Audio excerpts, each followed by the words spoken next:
Baik, selamat pagi kepada Bapak Iketus Sunarwijaya SEMSI selaku dosen pengampu mata kuliah pengauditan internal dan juga teman-teman semua. Pada kesempatan kali ini, izinkan kami kelompok 2 untuk mempresentasikan materi dengan judul Kontrol bagi Audit Internal.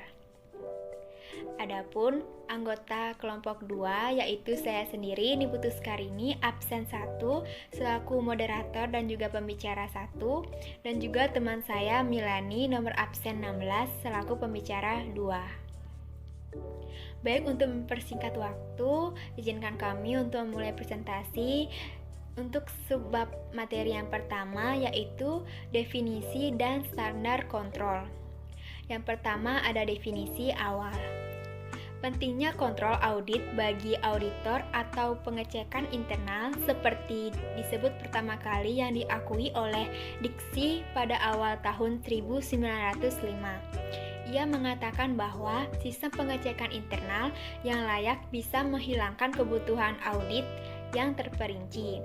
Menurutnya, kontrol dapat dibagi menjadi 3 elemen yang terdiri atas pembagian kerja, penggunaan catatan akuntansi, dan juga rotasi pegawai. Definisi awal menurut IIA atau Institute of Internal Auditors yaitu setiap tindakan yang diambil manajemen untuk meningkatkan kemungkinan tercapainya tujuan dan sasaran yang ditetapkan. Yang kedua ada standar kontrol.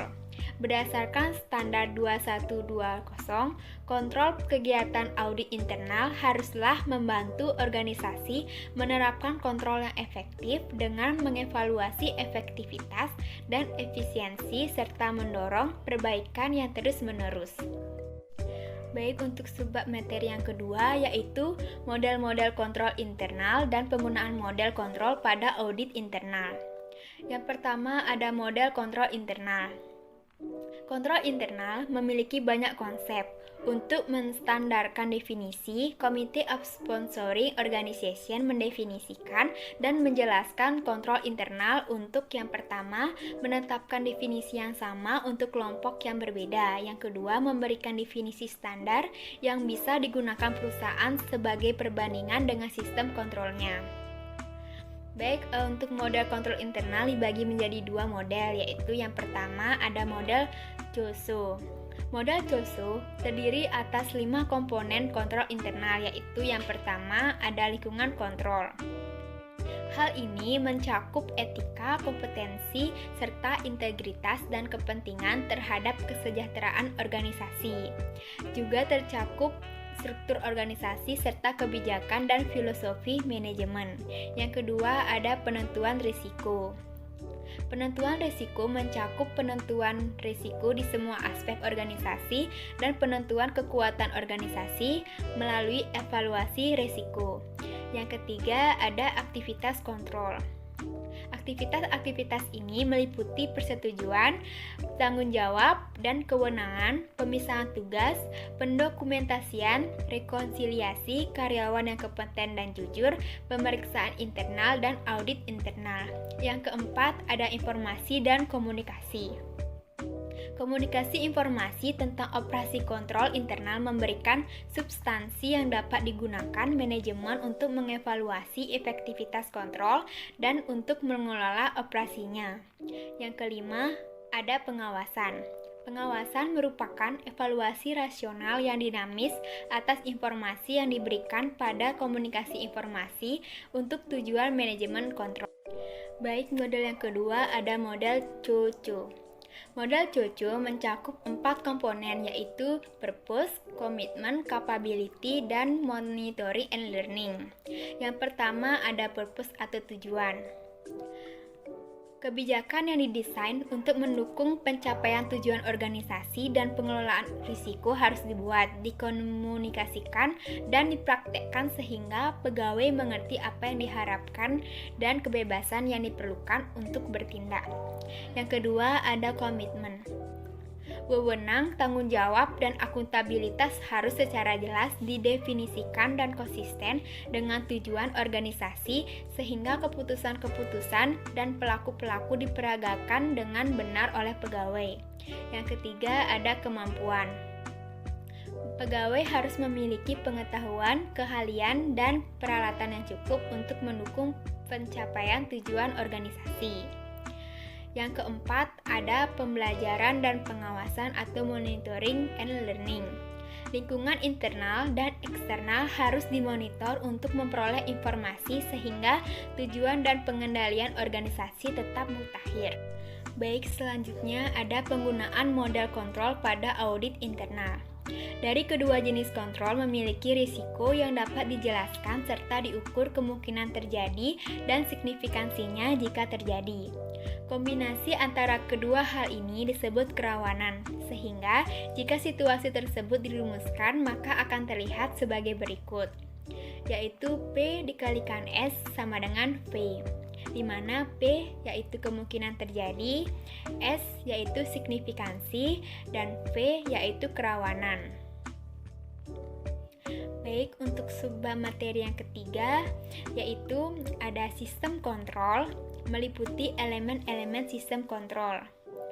Adapun elemen-elemen dalam sistem kontrol antara lain, yang pertama ada sarana pengendalian yang meliputi orang, peraturan, jadwal, anggaran, dan analisis komponen lainnya yang jika digabungkan akan membentuk sistem kontrol tersebut.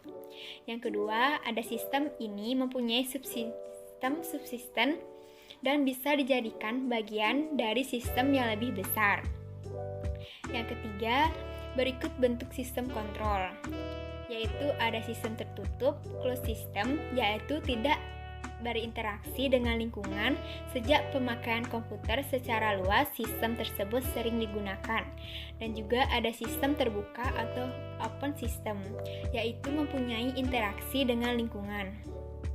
Yang terakhir ada sistem umpan balik, yaitu sistem lingkungan tertutup, yang lebih umum seperti sistem pemesanan ulang persediaan. Baik, untuk submateri yang keempat akan dijelaskan oleh teman saya Milani. Baik, materi yang keempat yaitu standar-standar kontrol internal, karakteristik kontrol, dan sarana untuk mencapai kontrol. Yang pertama ada standar-standar kontrol internal, yaitu terdapat dua standar, yaitu standar-standar umum dan standar-standar rinci. Pada standar-standar umum, terdapat yang pertama keyakinan yang wajar, yang kedua perilaku yang mendukung, yang ketiga integritas dan kompetensi, yang keempat tujuan kontrol, dan yang terakhir pengawasan kontrol. Sedangkan standar-standar rinci yaitu yang pertama dokumentasi, yang kedua pencatatan transaksi dan kejadian dengan layak dan tepat waktu, yang ketiga otorisasi dan pelaksanaan transaksi dan kejadian, yang keempat pembagian tugas, yang kelima pengawasan, dan yang terakhir akses dan akuntabilitas ke sumber daya dan catatan. Lalu yang kedua yaitu karakteristik kontrol. Sebuah sistem yang dapat diterima memiliki ciri-ciri sebagai berikut, yaitu tepat waktu, ekonomis, akuntabilitas, penerapan, fleksibilitas, penentuan penyebab, dan kelayakan. Yang kedua, sarana untuk mencapai kontrol, yaitu organisasi, kebijakan-kebijakan, prosedur-prosedur, personalia, akuntansi, penganggaran, dan pelaporan. Selanjutnya, subbab materi yang kelima yaitu laporan auditor internal tentang kontrol dan audit kontrol. Laporan audit internal mengenai kontrol internal yaitu yang pertama, laporan harus merinci tujuan dan lingkup pemeriksaan dan harus akurat, objektif, jelas, singkat, konstruktif, lengkap, dan tepat waktu. Yang kedua, laporan harus merinci kekuatan dan kelemahan filosofi dan fungsi kontrol internal. Yang ketiga, laporan harus mengungkapkan ketidaktaatan dengan standar. Yang keempat, berisi saran tindakan perbaikan yang dapat diambil untuk menyelesaikan kelemahan fungsional.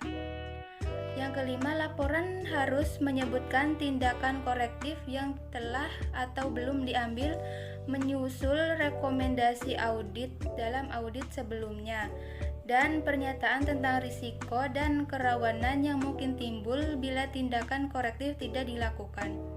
Yang keenam, Bahan-bahan penyusunan laporan berasal dari control self-assessment yang diajukan manajemen pada berbagai tingkatan dan dari pegawai non-manajerial yang bisa memberikan lebih banyak fakta untuk dimasukkan ke dalam laporan. Yang ketujuh, pihak yang menerima laporan ringkas adalah komite audit organisasi dan pihak-pihak yang berkepentingan lainnya. Yang kedelapan, Kepala Eksekutif Audit akan memberikan laporan tindak lanjut ke komite audit. Baik, materi yang keenam yaitu artikel penelitian terkait dengan kontrol. Dalam suatu organisasi pemerintah memerlukan adanya sistem pengendalian internal. Karena adanya sistem internal, kegiatan pengendalian yang dilakukan oleh instansi pemerintah lebih efektif dan terhindar dari kecurangan serta menjaga milik usaha pihak yang tidak bertanggung jawab. Objek penelitian ini adalah Dinas Pendapatan Daerah Kabupaten Minahasa Utara. Tujuan penelitian ini untuk menganalisis efektivitas sistem pengendalian intern terhadap kinerja instansi pemerintah di Dinas Pendapatan Daerah Kabupaten Minahasa Utara. Metode yang digunakan adalah deskriptif kualitatif.